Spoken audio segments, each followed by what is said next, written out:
Hello നമസ്കാരം, എല്ലാവർക്കും ഷമോട്ടൻ ബ്ലോഗിലോട്ട് സ്വാഗതം. അപ്പോൾ നമ്മൾ നാട്ടിൽ പോവുകയാണ്. ഞാൻ വർക്ക് ചെയ്യുന്നിടത്തുനിന്ന് റെയിൽവേ സ്റ്റേഷനിലോട്ട് ഒരു 2 മണിക്കൂർ ട്രാവലുണ്ട്. ഇപ്പം അങ്ങനെ ട്രാവൽ ചെയ്ത് അവിടെ എത്തിയപ്പോഴത്തേക്ക് നന്നായി വിശന്നു. അവിടുത്തെ ഒരു മലയാളി ഹോട്ടലിൽ കയറി അപ്പവും അയില തേങ്ങയിട്ട കറിയും കഴിച്ചതിന് നമ്മൾ തുടങ്ങിയിട്ടുണ്ട്. അത് കഴിഞ്ഞ് നമ്മൾ ഡിമാർട്ടിൽ പോവുകയാണ്. എനിക്ക് ഡിമാർട്ടിൽ നിന്ന് കുറച്ച് സാധനമൊക്കെ വാങ്ങിക്കണം. ഇത് റെയിൽവേ സ്റ്റേഷൻ്റെ തൊട്ടടുത്ത് തന്നെയുള്ള ഒരു മാർക്കറ്റാണ്. 1.5 വർഷത്തെ എൻ്റെ ലൈഫ് മുഴുവനും ഈ സെക്കന്ദരാബാദിലായിരുന്നു. ഞാനിവിടെയായിരുന്നു നേരത്തെ ജോലി ചെയ്തുകൊണ്ടിരുന്നത്. ഡിമാർട്ടിലോട്ട് പോയിക്കൊണ്ടിരിക്കുകയാണ്. ഇപ്പം ഇതാണ് നമ്മുടെ സെക്കന്ദരാബാദ് മെട്രോ സ്റ്റേഷൻ്റെ ഏരിയ ആണിത്.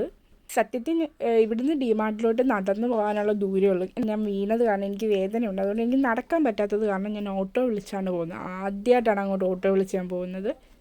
ഈ സ്ഥലത്തിൽ ഒരുപാട് മെമ്മറീസ് ഉണ്ട്. അങ്ങനെ അവിടെ പോയി ഞാൻ ബിസ്ക്കറ്റ് അങ്ങനെ എന്തൊക്കെയോ എടുത്ത് കഷ്ടപ്പെട്ട് അങ്ങനെ ട്രെയിൻ തപ്പിപ്പിടിച്ച് കയറി വന്ന്. സാധാരണ നമ്മുടെ ട്രെയിൻ എപ്പോഴും 1ാമത്തെ പ്ലാറ്റ്ഫോമിൽ തന്നെ കിടക്കുന്നത്. പക്ഷേ ഈ പ്രാവശ്യം 9ാമത്തേനകത്തായിരുന്നു. ഞാൻ നന്നായി കുഴഞ്ഞ് നമ്മുടെ ട്രെയിൻ കണ്ടുപിടിച്ച് എത്തിയപ്പോഴത്തേക്ക് റെയിൽവേ സ്റ്റേഷനിൽ കയറുന്നതിന് മുന്നേ നമ്മൾ പൊതിച്ചോറ് വാങ്ങിച്ചിട്ടുണ്ടായിരുന്നു മലയാളി ഹോട്ടലിൽ നിന്ന്. അപ്പോൾ അതൊക്കെയായിട്ട് നമ്മൾ ട്രെയിനിൽ കയറിയ 12:20 ട്രെയിന് കയറി. ഒരു കുറച്ച് നേരം കഴിഞ്ഞപ്പോൾ തന്നെ ഫുഡൊക്കെ കഴിച്ചിട്ട് ഒരു നല്ല ഉറക്കമൊക്കെ പാസ്സാക്കി എണീറ്റപ്പോഴത്തേക്ക് ഏതോ ഒരു പാലത്തിലെത്തിയായിരുന്നു. നമ്മുടെ ഈ ജേർണി ഒരു 1.5 days ഒക്കെ എടുക്കുന്ന ഒരു ജേർണിയാണ്. അങ്ങനെ കുറുക്കുറയൊക്കെ കഴിച്ചിട്ട് ഇരിക്കുമ്പോഴാണ് ഈ കുറുമ്പി പെണ്ണിനെ കാണുന്നത്. സുന്ദരി കൊട്ടിയാൽ എനിക്ക് ഭയങ്കര ഇഷ്ടമായുള്ള. അല്ലെങ്കിൽ ഓരോ യാത്രയിലും നമുക്ക് എന്തെങ്കിലുമൊക്കെ ഹാപ്പിനെസ് ആരെങ്കിലുമൊക്കെ വരാറുണ്ട്. കഴിഞ്ഞ വർഷം അതേപോലൊരു യാത്ര കണ്ടുമുട്ടിയ ആളാണിത്. വീണ്ടും നമ്മൾ കോയിൻസിഡൻസ് പോലെ ഇങ്ങനെ കണ്ടുമുട്ടി ഇവിടെ വെച്ച്. അങ്ങനെ അവൾ നിന്നിപ്പം വന്ന് അവിടെ മുഖത്ത് എക്സ്പ്രഷൻ നോക്കിക്കോട്ടെ. അവൾ താഴേക്കുന്ന ആളെ കമൻറ്റ് ചെയ്തുകൊണ്ടിരിക്കുകയാണ്. അങ്ങനെ നമ്മൾ ഫുഡ് ഓർഡർ ചെയ്തിട്ടുണ്ടായിരുന്നു. ചപ്പാത്തി, ആലു കറി എല്ലാം കഴിച്ച് പകുതിയായപ്പോഴാണ് വീഡിയോ എടുത്തത് കേട്ടോ. അത് കഴിഞ്ഞു.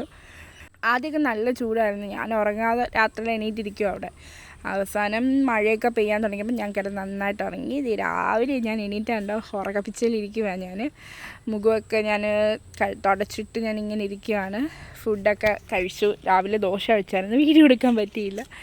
അങ്ങനെ കൈ കഴുകാൻ പോയിരുന്നപ്പോഴാണ് ഈ വ്യൂ കാണുന്നത്. എനിക്ക് ഭയങ്കരമായിട്ട് ഇഷ്ടപ്പെട്ട ഒരു വീഡിയോ ആണിത്. ഞാൻ എടുത്തതിനകത്ത് ഈ ട്രാവലിനകത്ത് ഞാൻ എടുത്തതിനകത്ത് എനിക്ക് ഏറ്റവും ഇഷ്ടപ്പെട്ട പേഴ്സണലായിട്ട് ഇഷ്ടപ്പെട്ട ഒരു സ്ഥലം ഈ നമ്മുടെ പാലക്കാടിന് മുന്നേ ആണെന്ന് തോന്നുന്നു. തമിഴ്നാട് കേരള ബോർഡറിൻ്റെ ഭാഗത്ത് എവിടെയോ ആണ്. എനിക്കറിയത്തില്ല ഇത് പ്രോപ്പർ എവിടെയാണെന്ന്. പക്ഷെ നല്ല ഭംഗിയുണ്ടായിരുന്നു കാണാൻ. അങ്ങനെ പാലക്കാട് എത്തിക്കഴിഞ്ഞാൽ എപ്പോഴും ഞാൻ കഴിക്കുന്നതാണ് അവിടെ നിന്ന് ഈ പഴംപൊരി. എനിക്ക് ഭയങ്കര ഇഷ്ടമാണ്. നല്ല പഴുത്ത പഴത്തിനകത്ത് അവർ ഈ പഴംപൊരി ഉണ്ടാക്കി തരും. നമ്മുടെ ട്രെയിന് 1.25 മണിക്കൂർ ലേറ്റായിരുന്നു. പക്ഷേ ഇവളുണ്ടായതുകൊണ്ട് അതൊന്നും അറിഞ്ഞില്ല കേട്ടോ. പാലക്കാടും ഷൊർണൂരും തൃശ്ശൂരും ഒക്കെ നമുക്ക് ഒരേപോലെ പോയി. അങ്ങനെ നമ്മൾ ആലുവ എത്താറായി. അപ്പോഴത്തേക്കും നമുക്ക് ചെറുതായിട്ടൊരു വിശപ്പിൻ്റെ വിളി വന്നു തുടങ്ങിയായിരുന്നു. അങ്ങനെ ആലുവൊക്കെ കഴിഞ്ഞ് വിശപ്പിൻ്റെ വിളി കാരണം എറണാകുളത്തെത്തിയപ്പോൾ മീൽസ് വാങ്ങിച്ചു. ഒരെണ്ണേ വാങ്ങിച്ചുള്ളൂ. പോപ്കോണും സമൂസയും കഴിച്ചു. നാട്ടിൽ എത്തിയപ്പോൾ ഇതേ മഴ. അങ്ങനെ നമ്മൾ വീട്ടിൽ പോയി കുളിച്ചൊരുങ്ങി. രാത്രിയായപ്പം നമ്മൾ വീട്ടിൽ നിന്ന് ചോറും ചീനിയും മീൻ വറുത്തതും മോരുകറിയും മുളകറിയൊക്കെ കിട്ടി കഴിച്ചു. അപ്പോൾ എൻ്റെ വീഡിയോ ഇഷ്ടപ്പെട്ടാൽ നിങ്ങൾ ലൈക്ക് ചെയ്യാൻ മറക്കരുത്. നിങ്ങളുടെ സപ്പോർട്ടില്ലാതെ എനിക്കൊന്നും ആകാൻ പറ്റില്ല. Thank you guys. Bye bye.